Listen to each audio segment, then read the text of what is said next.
আমাদের আহতদের জন্য নন স্টপ সার্ভিস চালু করা এবং এর আওতায় রিপোর্টগুলোকে একটি সার্ভারে নিয়ে আসা, যার মাধ্যমে আমরা বাংলাদেশের যে কোনো জায়গায় চিকিৎসা নিতে পারি।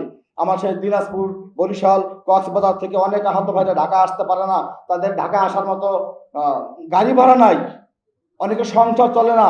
সুতরাং তারা যদি কল দিয়ে সরকারি সেবা পেতে পারে, অ্যাম্বুলেন্স সার্ভিস পেতে পারে, সেই ব্যবস্থা সরকার করবে বলে আমি আপনাদের মাধ্যমে আহ্বান করছি।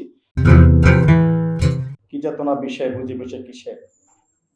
আজকে যদি আমার কথা নাই বলি, আমার সামনে আমার পাশে ছোট ভাই আসিফ, জুলাই যোদ্ধা, গুলিবিদ্ধ, সামনে কয়েক ভাই রয়েছে গুরুতর আহত, পায়ে এখনো বেরিয়ে পড়ানো, 5-7 কেজি রড নিয়ে চলাফেরা করছে। এক ভাই রয়েছে, পিছনে এক সোহলি তামান্না নামে এক বোন রয়েছে জুলাই যোদ্ধা। এদের পক্ষ থেকে কিছু বলার জন্য আপনাদের সামনে দাঁড়িয়েছি। সবার আগে এই জুলাই যোদ্ধা ভাই যারা এখনো যারা জীবনের সাথে লড়াই করে যাচ্ছে, সংগ্রাম করে যাচ্ছে, কারণ আমরা একটা গানের কবিতা কলি জানি, মানুষ তো খেলনা নয়, বাঁচবে মরবে যুদ্ধ করবে, এটাই তো তার পরিচয়। সেই যোদ্ধাদের জন্য একটি জোরে করতালি কামনা করছি। আমরা যখন বিভিন্ন সময় বিভিন্ন জায়গায় যাতায়াত করতাম, তখন একটি শব্দ আমরা শুনতাম, সবার আগে লেডিস ফার্স্ট। সবাই শুনতাম না এই শব্দটা? মহিলাদেরকে একটু সুযোগ করে দেয়া, তাদেরকে একটু সাইড দেয়া, তাদেরকে একটু গাড়িতে সিট দেয়া। কিন্তু ভাগ্যের নির্মম পরিহাস, সেখান থেকে আমাদেরকে সরে আসতে হয়েছে। এখন আমরা যেখানেই যাই সেখানেই শুনতে পাই সিকিউরিটি ফার্স্ট। অর্থাৎ আগে আমার নিরাপত্তা, আগে আমার জীবন। আমি গাড়িতে নিরাপদ না, বাড়িতে নিরাপদ না, ঘরে নিরাপদ না, বারান্দা নিরাপদ না। যার চাক্ষুষ প্রমাণ আমরা সচক্ষে দেখেছি, বই লেখা হয়েছে, সেখানে আমি একটা লেখা দিয়েছি যার শিরোনাম ছিল 71-এর ভয়াবহতা দেখিনি, কিন্তু 24-এর নির্মমতা, ফেসিবাদের নিষ্ঠুরতা আমরা সচক্ষে দেখেছি।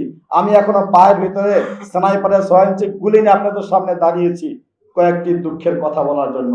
কারণ এই 16 কোটি 17 কোটি মানুষ, আপনারা যারা সাংবাদিক, বিবেকবান সাংবাদিক, বিভিন্ন শ্রেণী পেশার মানুষ যারা রয়েছেন, আপনারা কিন্তু 17 বছরে নিজের ইচ্ছে মতন কোনো কথা বলতে পারেননি, কথা লিখতে পারেননি, এমনকি ফোনেও কাউকে কোনো মেসেজ করতে পারেননি।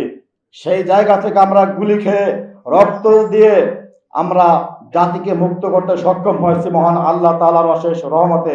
যদি আজকে আমরা সেই যুদ্ধে বিজয়ী হতে না পারতাম, তাহলে আমরা যারা দাঁড়িয়েছি আমাদের অবস্থা কি হতো সেটা আপনারা সবাই জানেন।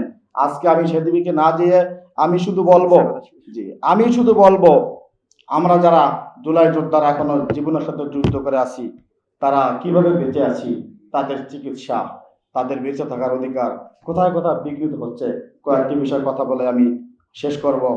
সেই কথাগুলো হচ্ছে, আপনারা শুনলে খুবই কষ্ট পাবেন। এখনো 10 মাস পরেও আমাদের আহত ভাইরা মৃত্যুবরণ করছে। গতকালও থাইল্যান্ডে হাসান নামে আমার এক যোদ্ধা ভাই মৃত্যুবরণ করেছে। এখনো পঙ্গু হাসপাতালে শাহিন নামে কুষ্টিয়ার এক ভাই, ডাক্তার তাকে বলতেছে আপনার পা কাটা লাগবে। এটা কি ভাই কষ্টের কথা না? 10 মাস পরেও। সুতরাং সাংবাদিকদের মাধ্যমে আমরা জাতিকে জানিয়ে দিতে চাই, সরকারকে অবগত করতে চাই, আপনারা যেভাবে দেশ চালান আমাদের কোনো আপত্তি নাই। দেশ আমরা দ্বিতীয়বার স্বাধীন করে দিয়েছি, মুক্ত করেছি, কিন্তু আহতদের সমস্যাগুলো বিবেচনা করে খুব দ্রুত ব্যবস্থা নেবেন বলে আমি আমার পয়েন্টগুলো তুলে ধরছি।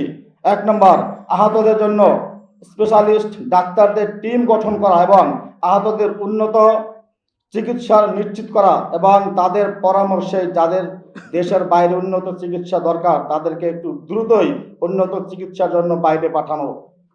আরেকটি সমস্যা, ম্যানেজমেন্ট ইনফরমেশন সিস্টেম অর্থাৎ এমআইএস অনেকের নাম ভুল রয়েছে, এখনো সংশোধন করা হচ্ছে না বিভিন্ন আমলা জটিলতার কারণে। আমি বলতে চাচ্ছি, ডাক্তারদের চিকিৎসা যে যেখানে নিয়েছে তাদের পরামর্শ অনুযায়ী দ্রুত এই সমস্যার সমাধান করে ক্যাটাগরি নির্ধারণ করে তাদেরকে সুস্থ হওয়ার জন্য আর্থিক, শারীরিক, মানসিক সকল প্রকার সহযোগিতা সরকার করবে।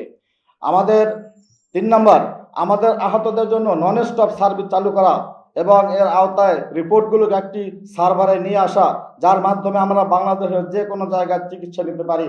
আমার সেই দিনাজপুর, বরিশাল, কক্সবাজার থেকে অনেক আহত ভাইরা ঢাকা আসতে পারে না, তাদের ঢাকা আসার মতো গাড়ি ভাড়া নাই, অনেকে সংসার চলে না। সুতরাং তারা যদি কল দিয়ে সরকারি সেবা পেতে পারে, অ্যাম্বুলেন্স সার্ভিস পেতে পারে, সেই ব্যবস্থা সরকার করবে বলে আমি আপনাদের মাধ্যমে আহ্বান করছি। 4 নম্বর, আমাদের দীর্ঘদিনের দাবি, আমরা যারা গুলিবিদ্ধ হয়েছি, যাদের হাড় ক্ষয় হয়ে গেছে, হাড় মাইনাস হয়ে গেছে, তাদের ডাক্তারের একটি শব্দ আছে, আপনারা দীর্ঘমেয়াদী থেরাপি লাগবে।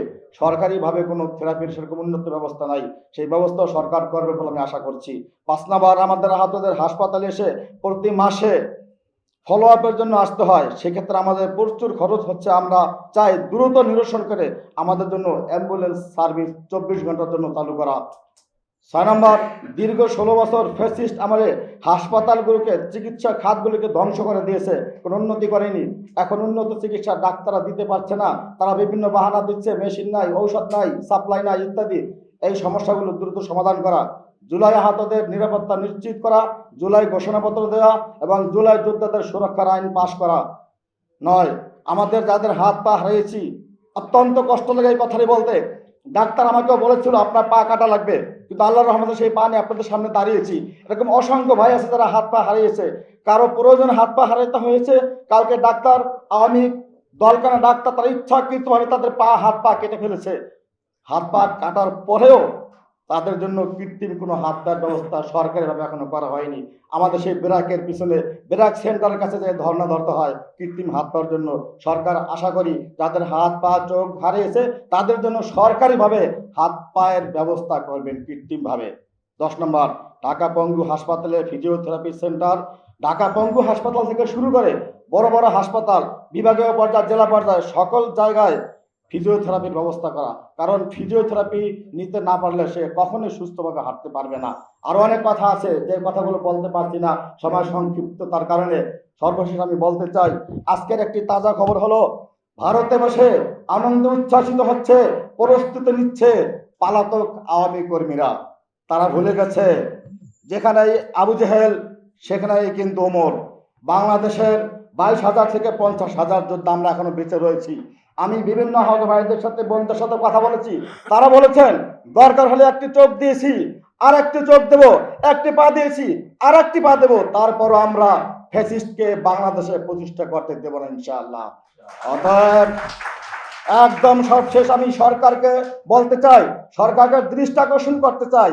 শুনতে পাচ্ছি গতকাল থেকে সরকার, আমাদের প্রধান উপদেষ্টা জনাব ডক্টর ইউনূস স্যার পদত্যাগ করবেন।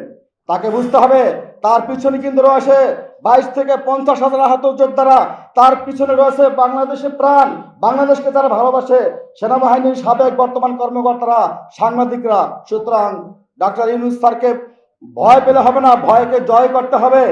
এই সরকারের ভিতরে কয়েকজন উপদেষ্টা রয়েছে যারা বড় বড় কথা বলে, কোনো কাজ করার হ্যাডাম নাই, শুধু মিডিয়াকে তারা মাতিয়ে রাখে। তাদেরকে বলতে চাই, ইউনূস স্যার আপনি তাদেরকে বলে দেবেন 200 বছর আগে একজন কবি লিখেছিলেন, আমাদের দেশে হবে সেই ছেলে কবে, কথায় না বড় হয়ে কাজে বড় হবে। আশা করি আপনার সরকারের যারা উপদেষ্টা রয়েছে তারা বড় বড় কথা না বলে তারা কাজ করবে, দেশকে নিরাপত্তা বেষ্টনীতে প্রত্যেকটা নাগরিকের নিরাপত্তা বিধান করবে। এই সংগঠনের মাধ্যমে শেষ আবার ব্যক্ত করে বিদায় নিচ্ছি। তবে বিজয়েরা কখনো বিদায় নেয় না, তারা বলে আবার দেখা হবে ইনশাআল্লাহ। ধন্যবাদ।